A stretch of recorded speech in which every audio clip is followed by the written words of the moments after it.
வணக்கம். மாலை முரசு செய்திகளை விரிவாக பார்ப்பதற்கு முன் தலைப்புச் செய்திகளை பார்க்கலாம்.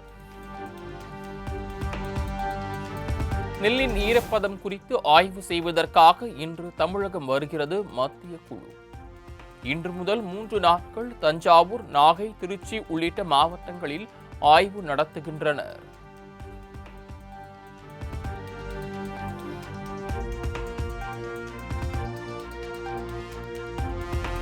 வங்கக்கடலில் வரும் 27ஆம் தேதி உருவாகிறது புயல்.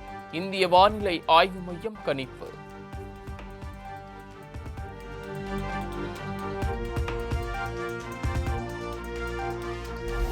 வங்கக்கடலில் வரும் 27ஆம் தேதி உருவாகும் புயலுக்கு மொந்தாய் என பெயர் சூட்டப்பட்டுள்ளது. தாய்லாந்து நாடு பரிந்துரைத்துள்ள பெயரை வைத்திருப்பதாக இந்திய வானிலை ஆய்வு மையம் தகவல்.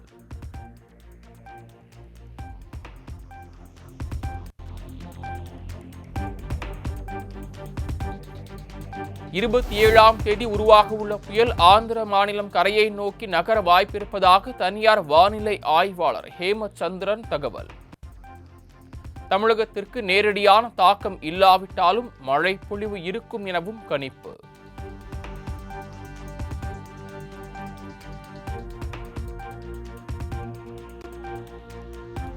கடலூர், விழுப்புரம், செங்கல்பட்டு ஆகிய 3 மாவட்டங்களில் இன்று கனமழைக்கு வாய்ப்பு. சென்னை, விழுப்புரம், செங்கல்பட்டு உள்ளிட்ட 6 மாவட்டங்களில் நாளை கனமழைக்கு வாய்ப்பிருப்பதாகவும் வானிலை மையம் அறிவிப்பு.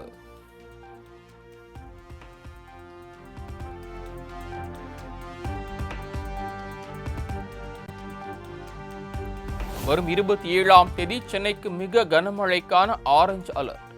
திருவள்ளூர், ராணிப்பேட்டை மாவட்டங்களிலும் மிக கனமழைக்கு வாய்ப்பிருப்பதாக வானிலை மையம் தகவல்.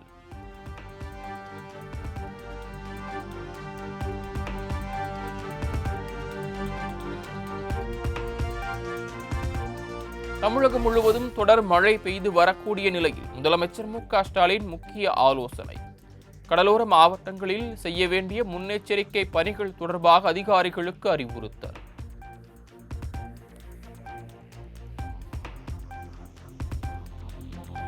அனைத்து துறை உயர் அதிகாரிகளுடன் தலைமைச் செயலாளர் முருகானந்தம் ஆலோசனை. வடகிழக்கு பருவமழை தொடங்கியுள்ள நிலையில் பாதுகாப்பு நடவடிக்கை குறித்து அதிகாரிகளிடம் கேட்டறிந்தார்.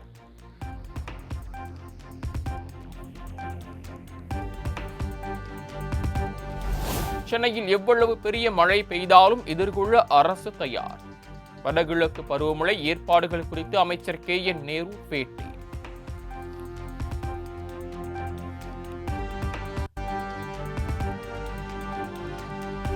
நாகை, திருவாரூர் மாவட்டங்களில் கனமழையால் பாதிக்கப்பட்ட விளைநிலங்களை நேரில் ஆய்வு செய்த அமைச்சர் எம்.ஆர்.கே. பன்னீர்செல்வம் விவசாயிகளிடம் குறைகளை கேட்டறிந்தார்.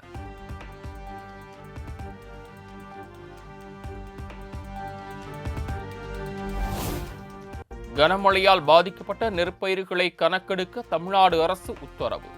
டெல்டா மாவட்டங்களில் ஆய்வு செய்த பின்னர் அமைச்சர் எம்.ஆர்.கே. பன்னீர்செல்வம் ஆணை.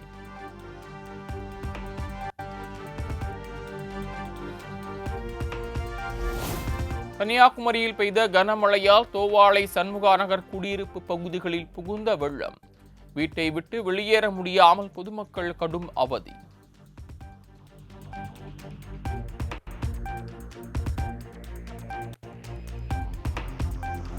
ஆந்திர மாநிலம் அம்மாப்பள்ளி அணையிலிருந்து கூடுதல் உபரிநீர் திறக்கப்பட்டுள்ளதால் கொசஸ்தலை ஆற்றில் வெள்ளப்பெருக்கு. 4 தரைப்பாலங்கள் தண்ணீரில் மூழ்கிய நிலையில் ஆற்றங்கரையோர மக்களுக்கு வெள்ள அபாய எச்சரிக்கை.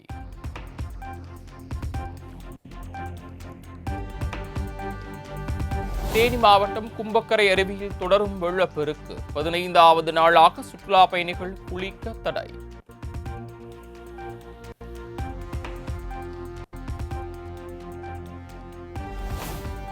எடப்பாடி பழனிசாமி தலைமையை விஜய் ஏற்றுக்கொண்டால் தற்கொலைக்கு சமம். அமமுக பொதுச் செயலாளர் டிடிவி தினகரன் கருத்து.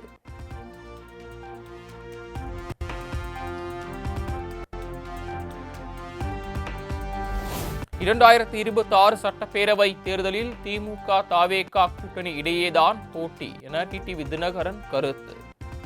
யாரும் கணிக்க முடியாத அளவுக்கு புதிய கூட்டணி உருவாகும் எனவும் சூசகம்.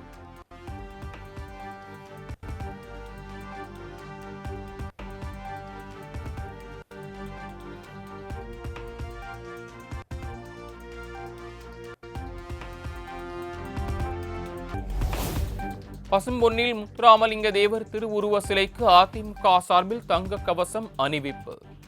தங்க கவசத்திற்கு 24 மணி நேரமும் துப்பாக்கி ஏந்திய போலீஸ் பாதுகாப்பு.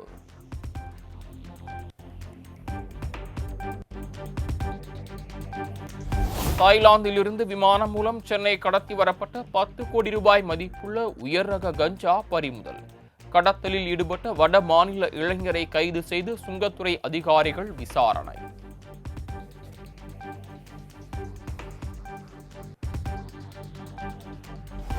வருமானத்திற்கு அதிகமாக 2,80,00,000 குவித்ததாக திண்டுக்கல் சுரங்கத்துறை உதவி இயக்குநர் மீது பதியப்பட்ட வழக்கு. திண்டுக்கல் மற்றும் நிலையில் உள்ள அதிகாரியின் வீடுகளில் லஞ்ச ஒழிப்பு போலீசார் சோதனை.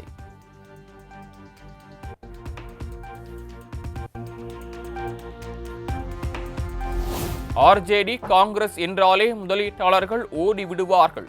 பீகாரில் சட்டமன்ற தேர்தலுக்கான பிரச்சாரத்தை தொடங்கி வைத்த பிரதமர் மோடி கடும் விமர்சனம்.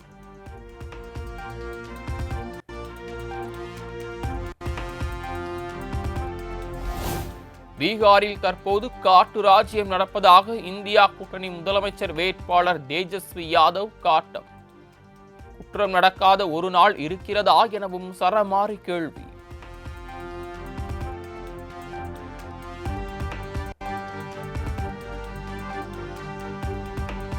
கடந்த 30 ஆண்டுகளாக பீகார் மக்கள் பாஜக மீதான பயத்தால், லாலு மீதான பயத்தால் நிதிஷுக்கும் வாக்களித்ததாக பிரசாந்த் கிஷோர் கருத்து. சாதி மதத்திற்கு அப்பாற்பட்டு நாட்டுக்காக பீகார் மக்கள் வாக்களிக்க வேண்டும் எனவும் கோரிக்கை.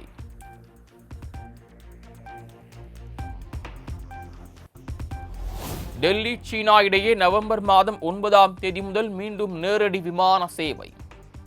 சீனாவின் ஈஸ்டர்ன் ஏர்லைன்ஸ் நிறுவனம் அறிவிப்பு.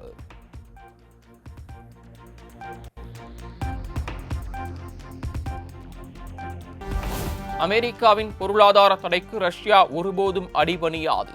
சுயமரியாதை கொண்ட நாடும் மக்களுக்கும் அழுத்தத்திற்காக எதையும் முடிவு செய்ய மாட்டார்கள் எனவும் அதிபர் புதின் திட்டவட்டம்.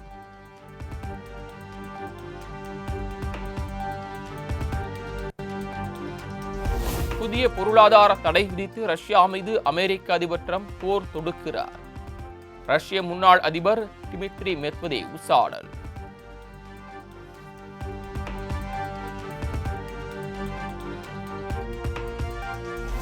அமெரிக்காவின் தேசிய கடன் 3,339 லட்சம் கோடி ரூபாயாக அதிகரிப்பு. ஒவ்வொரு அமெரிக்கரின் தலையிலும் 1 கோடி ரூபாய் கடன் சுமை.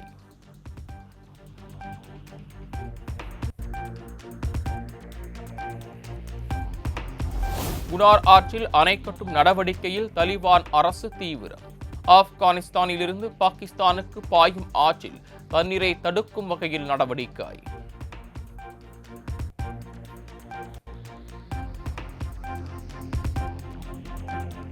வெளிப்படைத்தன்மைக்கான விதிகளை மெட்டா மற்றும் டிக்டாக் மீறல். ஐரோப்பிய யூனியன் குற்றச்சாட்டு.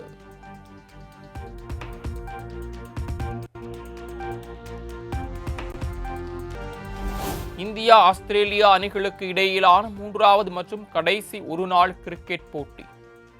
இந்திய நேரப்படி காலை 9 மணிக்கு போட்டி தொடங்குகிறது.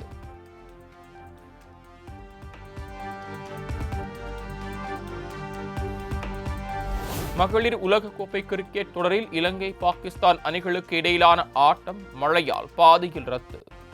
இரு அணிகளுக்கும் தலா 1 புள்ளி பகிர்ந்தளிப்பு.